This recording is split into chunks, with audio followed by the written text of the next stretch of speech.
मालेगाव शहराची निवडणूक पार पडली आणि त्या निवडणुकीमध्ये उपमहापौरपदी एक मुस्लिम महिला जाऊन बसली. ती कुठल्या पक्षाची आहे, कशाची आहे, काही घेणे देणे नाहीये. त्यांना पक्ष महत्वाचा नसतो. त्यांना महत्वाचा असतो त्यांचा धर्म, त्यांचे विचार आणि त्यांचं जे काही आहे ते अगदी ठामपणे ती सगळी लोक मांडत असतात. आपण हिंदू म्हणून असं फाटक्या तुटक्या सगळ्या तुकड्यांमध्ये विभागलेलो आहोत, पण ते तसे नाहीयेत. हे शान आहे हिंद नावाची बाई, म्हणजे काय तिची अख्ख्या हिंदुस्थानाची शान असलेली आमची उपमहापौर तिथं बसली आणि त्या दालनामध्ये तिनं पाठीच्या मागे भिंतीवरती टिपू सुलतानचा फोटो लावला आणि वाद सुरू झाला महाराष्ट्रामध्ये एक असा, ज्याने सगळ्यांना टिपू सुलतान कोण किंवा नक्की त्याचं काम काय हे सगळं सर्च करायला भाग पडलं. आणि अनेकांनी केल्यानंतर जी काही धक्कादायक माहिती सगळ्यांसमोर उभी राहिली, जी काही इतिहासामध्ये लिहिलेली आहे ती अशी आहे, मी तुम्हाला वारंवार तेच सांगतोय, टिपू सुलतान हा हिंदू विरोधी राजा होता, जो त्याला हिंदूंविषयी इतका द्वेष होता की तो पूर्णपणे आया बहिणींची आबरू लुटायची फरमानं काढायचा, मंदिरं तोडायची फरमानं काढायचा, म्हणजे जिथं हिंदू राहिलाच नाही पाहिजे अशी फरमानं काढून तो इथल्या हिंदूंना त्रास द्यायचा. हे सगळं आमच्या समोर येऊन धाडकन आदळलं आणि आमच्यातली काही सेक्युलरवादी गांडळं बाहेर निघायला लागली, यांना साथ द्यायला लागली. काँग्रेसचे ते प्रदेशाध्यक्ष कोण आहेत ते म्हणजे बहुतेक त्यांचा मेंदू चालत नसावा, पण त्यांनी सांगितलं की टिपू सुलतानचं शौर्य इतकं मोठं आहे की त्यांची तुलना छत्रपती शिवाजी महाराजांची करावी लागेल. पण ह्या हर्षवर्धन सकपाळांना ही गोष्ट समजत नाही की ह्या हर्षवर्धन सकपाळ या मातीतले, महाराष्ट्रातले, तुमच्यासाठी टिपू सुलतान लढायला नाही आला, तुमच्यासाठी छत्रपती शिवाजी महाराज आणि इथले मावळे त्यांनी प्राण दिलाय, म्हणून तुमच्यासारखी लोक प्रवक्ते होऊ शकतात आणि तुम्ही निर्भीडपणे बोलू शकतात. असंही तुमची विचारसरणी अशी ते जाळीदार टोपी घालायची, तुम्ही घातलीत तरी आम्हाला काही फरक नाही पडत. पण या हर्षवर्धन सकपाळांना हे समजायला पाहिजे होतं की आपण नक्की कोणाला खुश करण्यासाठी ही गोष्ट बोलतोय. त्यांनी त्यांच्या एका सोशल मीडियाच्या अकाउंटवरून काहीतरी आज टाकलं की तिथे सांगितलं की त्यांनी एका रोडला मुंबईमध्ये भारतीय जनता पार्टीने हिरवा कंदील दिला की त्या रस्त्याला टिपू सुलतानचं नाव देण्यासाठी त्यांनी मंजुरी दिली आणि अशा सगळ्या गोष्टी त्यांनी केल्या.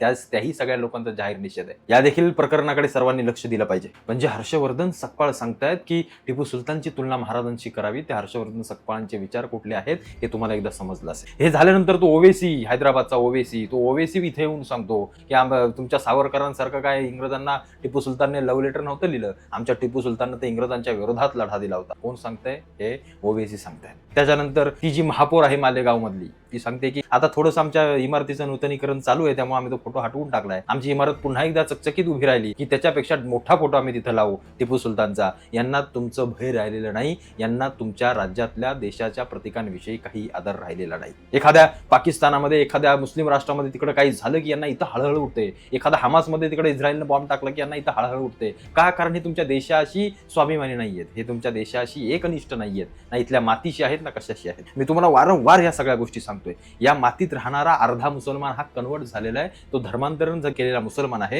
हे आतापासून नाही, पूर्वीपासून इतिहास हा सगळ्या गोष्टी सांगत आलाय आणि ते आम्हाला समजलं पाहिजे. यांनी ज्या प्रकारचे जिहाद करत हे गेले, हळूहळू हिंदूंना संपवण्याचं काम तिथपासून यांचं चालू आहे ते आज तागायत. जे मुघल विचार ज्या बाहेरून इथं या आक्रांत्यांनी इथं घेऊन आले होते, तेच विचार त्यांच्या सगळ्या धर्मग्रंथांमधून, यांच्या सगळ्या गोष्टींमधून हळूहळू पुढे चालत चाललेत. आणि हा जिहाद आणि जिहादीच्या आजूबाजूला फिरणारी सगळी गोष्ट, हे कसं पुढे घेऊन जायचं, या सगळ्याकडे ही लोक अगदी एकजुटीने लक्ष देतात. पण वाईट तेव्हा वाटतं की जे राज ठाकरे भाषणांमधून ओवेसीचे चिरफाड करून टाकायचे, ते राज ठाकरे अगदी मुक्क गिळून गप्प आहेत. का? कारण मी आता उद्धव सोबत आहे आणि उद्धवची विचारसरणी ही डाव्या विचारसरणीची आहे. उद्धव ठाकरेंच्या पक्षातले संजय राऊत किंवा हे बाकीची सगळे लोक सांगतात की आज रोहिंग्या बांगलादेशींना जे काही बाहेर काढण्याचं सगळं सत्र चालू आहे, जे काही फेरीवाल्यांच्या तोडफोड आणि या सगळ्या गोष्टी करण्याचं चालू आहे, ते म्हणतात की आजच कसं काय यांना आठवलं, हे आताच कसे काय बांगलादेशींना बाहेर काढतात. म्हणजे चोर तो चोर वर शिरजोर. एकदा विचारायचं की का नाही केलं, परत एकदा तोडलं की विचारायची कशासाठी केलं. या अशा दुटप्पी राजकारणामध्ये राहणारे आमचे विरोधक, त्यांना मला एकच गोष्ट सांगायचंय, जेव्हा टिपू सुलतानचा फोटो लावला जातो तेव्हा तुम्हाला जर खरंच काही वाटत नसेल तर तुम्ही या महाराष्ट्रात राहण्याच्या काहीही कामाचे नाही आहात. या लोकांचा एकच मनसुबा आहे, काँग्रेसी लोकांचा एकच मनसुबा आहे, इथल्या राष्ट्रातल्या, इथल्या जमिनीवरच्या प्रतीकांना, आपल्या इथल्या लोकांना, आपल्या राजा महाराजांना, आपले जे कोणी क्रांतिकारक होते, जे कोणी महापुरुष होते, इथल्या प्रतीकांचं हळूहळू खच्चीकरण करणं आणि त्यांच्या प्रतीकांचं, त्यांच्या राजा महाराजांचं, त्यांच्या इतिहासाचं हळूहळू उदात्तीकरण करणं आणि आपला ते केलेले सगळं उदात्तीकरण आपल्या प्रतीकांवरती थोपून आपल्याला ते कसे बरोबर होते हे सांगून देणं, हे सगळं षडयंत्र सध्या यांचं चालू झालंय आणि ते पूर्वीपासूनच सुरू झालंय. आता ते हळूहळू जोर पकडायला लागले. जी लोक सांगतायत की असदुद्दीन ओवेसी किंवा हा एमआयएम नावाचा पक्ष भारतीय जनता पार्टीची बी टीम आहे, त्यांना मी आज एक सांगतो, तो कोण असदुद्दीन ओवेसी की काय, तो बी टीम, ए टीम, कसली झेड टीम काही नाहीये. तो सरळ या देशामध्ये एक आव्हान उभं करतोय, एक मुसलमानांची एक संघटना एवढ्या ताकदीची उभी करतो की येणाऱ्या पुढच्या 5-10 10 वर्षानंतर आपल्याला ते डोईजड जाणार एवढं फक्त लक्षात ठेवा. ते भारतीय जनता पार्टीची बी टीम आहे की काँग्रेसची ए टीम आहे, काहीही याच्याशी घेणं देणं नाहीये त्यांचं, काहीही घेणं देणं नाहीये. त्यांना काही घंटा फरक पडत नाही. ही जी लोक सांगतात ना की काँग्रेस आमचा मुस्लिम धार्जिन, यांना काही फरक नाही पडत. यांनी स्वतःची एक पार्टी तयार केली, यांनी स्वतःचा एक कट्टरतावादी विचारमंच असलेला एक पक्ष तयार केलाय, ज्यातून ही सगळी लोक हळूहळू अख्खा मुस्लिम भाग आपल्या हातामध्ये घेणार आहेत. ते तुमच्या सावरकरांना बिनधास्तपणे बोलतात, ते तुमच्या छत्रपती शिवाजी महाराजांचा बिनधास्तपणे अपमान करतात. त्यांना माहिती आहे की कितपर्यंत यांची सीमा आहे. यांची सीमा आपल्या एवढी तर नाहीये ना की एखादा कन्हैया कुमार की कोण तो टेलर ज्याची मुंडी त्यांनी उडवली, इथपर्यंत हिंदू लोक जाऊ शकत नाहीत. हे सहिष्णू आहेत, हे घाबरट आहेत, हे तेवढ्यापुरतं फक्त यांचं रक्त सळसळल्यानंतर शांत बसतील. हे हिंसा वगैरे करणार नाहीत. त्यांना हे माहिती आहे. त्यांना ही सगळी मूल्य हिंदूंना आड आणणारी आहेत, हे त्यांना सगळं माहिती आहे. त्यांना कुठली बाउंड्री नाहीये, ते काही करू शकतात. त्यांच्या उद्या तुम्ही देवांना शिव्या घातल्या, काय केलं की तुमच्या मुंड्या अगदी सर तनसे जुदा नारेच देतात, ते बिंदासपणे नारे देतात. कारण त्यांचं एक स्वप्न आहे की आम्हाला 2047 पर्यंत या भारताला मुस्लिम राष्ट्र म्हणून घोषित करायचं आहे. आता ते कसं होणार आहे, त्याची स्ट्रॅटेजी त्यांनी आतापासून आखायला सुरू केली. नक्की काय होणार आहे? हा देश संविधानावर चालतो. इथल्या निवडणुका ह्या संविधानाच्या प्रक्रियेवरती होतात. ज्याचं मतदान जास्त, ज्याचा मतदानाचा टक्का जास्त, त्याचं सरकार, त्याची विचारसरणी, त्याचा देश, त्याच्या सगळ्या गोष्टी. सध्या भारतीय जनता पार्टीचं सरकार मोठ्या बहुमतानं आल्यानंतर आपण काय म्हणतो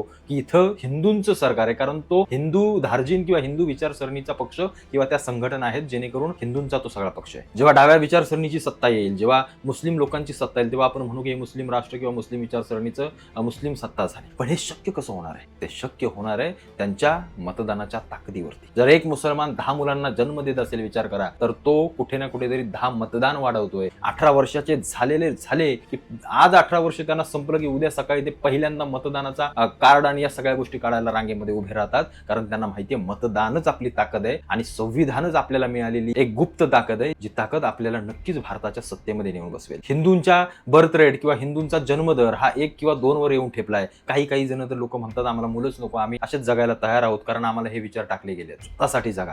काय या जगात ठेवलंय, काय त्या मुलांमध्ये ठेवलंय? मुलं उद्या तुमच्याच कानात मुतणार आहेत, मुलं उद्या तुम्हालाच बाहेर काढणार आहेत. हे विचार सगळे, या सगळ्या गोष्टी आम्हाला रंगवून याचं त्याचं समाजातल्या एखाद्या फालतू लोकांचं उदाहरण देऊन आमच्या लोकांना जन्मदर, मुलं काढण्यापासून किंवा असल्या सगळ्या गोष्टींपासून बाजूला खेचलं जातं. ते मात्र 12-12, 10-10 मुलं काढतात. विचार करा, एक अपत्य, एक जर त्यांचं दाम्पत्य असेल, ते जर 12 मुलं काढत असेल तर 1 × 12 झाले, म्हणजे 12 पटीने त्यांची लोकसंख्या वाढली. पुढच्या 20 ते 25 वर्षामध्ये हिंदूंच्या लोकसंख्येच्या बरोबर ही सगळी लोक असतील. आणि मी तुम्हाला मगाशी सांगितलं की ज्याचं मतदान जास्त, त्याची सत्ता, त्याचं सत्तेमध्ये बलाबल होईल. आणि त्यावेळेला तुम्ही आणि आम्ही हिंदू म्हणून पळायला तयार राहायला पाहिजे. आज हिंदूंची संख्या असून, आपण आज वरचढ असून देखील एखादं हिंदुत्ववादी सरकार बसायला त्याला इकडच्या तिकडच्या पक्षातून लोक घ्यावी लागतात. ज्यावेळेला यांची एक हाती सत्ता येईल, त्यावेळेला विचार करा की नक्की या देशाची परिस्थिती काय असेल. एक MIM सारखा पक्ष, जो पक्ष पूर्वी माहिती नव्हता कुणाला, या 10, 15, 20 वर्षामध्ये हळूहळू त्यानं पाळमुळं सगळ्या मुस्लिम बहुल भागांमध्ये रोवायला तयार केलं. आणि आज तुम्ही पाहत असाल